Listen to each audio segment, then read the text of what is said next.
quarto confronto do dia de sábado, que a gente tá pegando sempre um desses times aí pra falar ó, globalmente. PEN contra Red.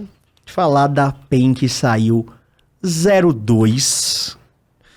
E olha, a gente vai falar dos áudios da PEN mais posteriormente. Pra tá? dar uma quebrada. Crise na tradicional. Cara, pra mim não é crise. Eu perguntei no Twitter, assim, sinal amarelo pra PEN, porque pra mim é um sinal amarelo. Sinal amarelo. Mas, porra, os torcedores todos mandaram sinal vermelho, sinal vermelho, sinal vermelho.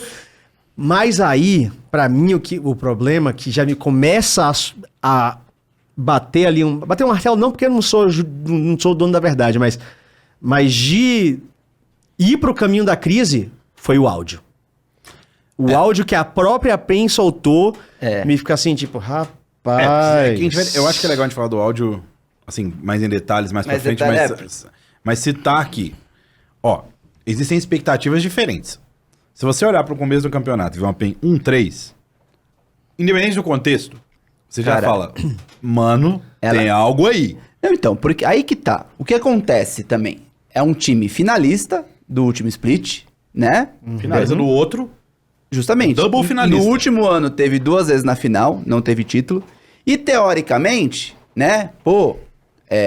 Perdeu o Trigo, mas colocou o B-Boy, né? Um coreano renomado, conhecido por ser ultra mecânico, segundo o jogo, o dedo mais Muito rápido bom. do Oriente. Não tá tão rápido agora Mas não, né? não tá magro, tá magro. Não, mas aqui, vamos com Não, calma magro também. ele realmente Bagroi.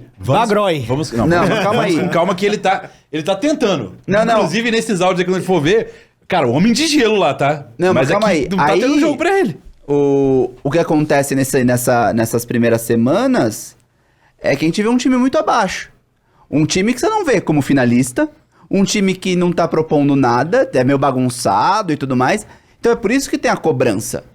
Não é tipo um time que você fala, eu esperava isso. A gente não esperava isso da PEN. Se alguém esperava isso da PEN, por favor, se apresente, porque antes do campeonato começar, não tem como. Tá todo mundo botando ela nas cabeças, pô. A gente esperava, falou, não, vem a PEN, manteve o mesmo time, tá? Mesma comissão técnica há muito tempo, que é sempre positivo. Me traz um B-Boy pra compor, né? Tem um top laner, agora um ADC. Agora vai voar. É porque... Era claramente um upgrade, né? Era claramente um upgrade no papel. Considerando, né, que a gente tem o Gero, Weiser, B-Boy. Bom, tem uma comunicação ali, tem tudo pra tá tudo alinhado. Era pro time começar em alto nível. Então, vamos lá. Que aí tem os dois lados da moeda.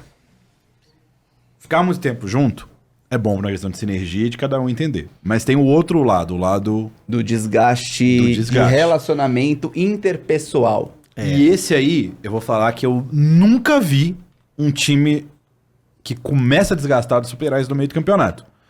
Isso eu nunca vi. Se você lembrar de algum, você me fala. Mas eu já vi time que desgastou do meio pro final e conseguiu superar. Os times que começou desgastado e superou, Teve 2, na verdade. mas muito desgastado. Muito. O Exódia e a Red.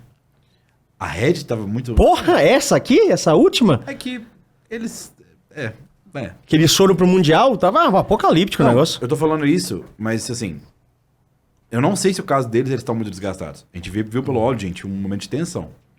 Se tiver o desgaste grande, aí é uma coisa a se preocupar. Mas, de novo, a gente viu os áudios da primeira semana, não teve nada disso. Sim. Então teve áudio, depois os caras estarem, obviamente, depois de uma semana de 1-1, for pra semana de 1-2, aí a pressão aumentou. Mas a gente não teve isso na primeira semana. Sim. Então eu imagino que estão fazendo esse grande furdúncio aí com a situação, mas porque é impressionante mesmo.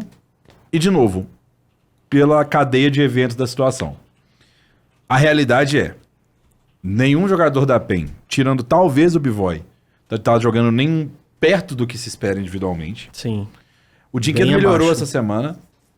O caso do B-Boy, eu não tenho nada pra falar. Tem um erro, talvez, grande no Eu jogo. falei Bagroi no meme, obviamente, porque ele não tá conseguindo performar pelo que era esperado dele. Mas eu acho que tá longe de ser problema dele. E o Dinquedo não teve uma boa primeira semana. Claramente, assim, bagulho de dar TP, achando que tava com um Ghost da TP, foi mais difícil. Essa semana a gente viu ele voltando bem melhor. Os outros 3 é que realmente estão um pouco muito abaixo do que é esperado. Sim, sim. E no caso específico da PEN, é muito importante que esses jogadores estejam bem nesse meta, porque o meta vai trazer o Carioca com os tanques, que ele não jogou bem esse final de semana. Ele, inclusive, uma questão de posicionamento, claramente em questão de organização, de como as fights se organizam, como o mapa organiza. E pra mim, o pior dos áudios não foi o desgaste, quando a gente for falar. E aí eu passo pra parte tática. Foi o que eles fizeram no segundo jogo. Porque no segundo jogo, que foi contra a Red, não foi? Uhum. No segundo jogo... Não, foi contra Los. Não, foi contra Los. Red foi o primeiro dia. O primeiro jogo, eu até achei... Da parte tática, eu entendi que a Red só passou por cima, é a vida. O jogo contra a Los, claramente, a PEN, ela, por exemplo, juntava 5 no mid pra não fazer nada. Coisas que... Cada vez mais o meme do Trigo falando e a imagem acontecendo atrás é mais real. Tá e claramente... Aconteceu isso umas 4 vezes fim de semana. Umas 4 vezes. De fight... De fight de uma vez só. Uma fight que não condiz com o meta, né? É pior que teve mesmo. Teve umas 4 vezes, pelo menos que eu lembre, que acontecia, e aí eu lembrava do meme. Como é o nome do menino que mandou pra gente? O Baiano passou o meme também. Ilha. Mas o que pra mim indica que eles pelo menos estão tentando fazer isso, tem uma hora no Baron que a gente vai ouvir depois que o Damage fala, joga junto e tal. Eles têm noção dos problemas. E, de novo, eu acredito que, considerando o PEN, essa semana pra eles é quase que um playoff na cabeça deles. Tem que ser, pô. E eu acredito que eles voltam melhor. Por mais que os adversários não sejam adversários fáceis. Hoje em dia não tem ninguém fácil, né? Pra ser bem sincero. Eu sendo bem sincero, eu não sei o jogo. Não sei o que esperar. Eles pegam fluxo e eles pegam INTZ. Tá ligado? Que é a parte positiva? A parte positiva é que tá voltando os AD que puxam suporte engage. Então, talvez um caminho seria ir... Se eu fosse treinador da PEN, o que eu pensaria? Cara, vamos jogar no que a gente tá bem. Então, o que seria isso? Ir pros piques de conforto pro Weiser, de toda forma. Jogar ao redor do B-Boy com esses ADs que tem mais presença desde o começo do jogo. E ADs que tem a capacidade de carregar que não dependem de função tática. Porque o único jogo que ele ganhou foi de Zeri. Foi de Zeri e Yumi, se eu não me engano. Foi o único jogo que a PEN ganha. Óbvio, é muito mais fácil você estabelecer um jogo com um Hypercarry e jogar ao redor desse Hypercarry. A fight é muito mais tranquila. As fights que a PEN estava iniciando, com Varus, não condizem com o campeão. É um campeão imóvel. É um campeão que, por mais que o pessoal não goste, fale, pô, Varus é CBLOL.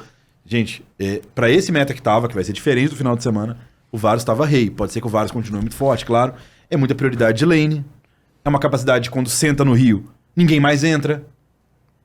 Então, esse tipo de coisa, que inclusive é a Red, que a gente vai falar depois, quando pega esses picks tipo Caitlyn, que são picks de Ezreal, que são picks que defendem território, eles entram antes, pegam um tempo na frente, defendem posição. Eu acho que esse tipo de coisa, sinceramente, pra PEN, não sei se é o momento. É o momento de fazer coisa simples. Exatamente. Jogar teamfight. Não ir pra execução complexa. Executa a fight. Faz umas coisas mais simples.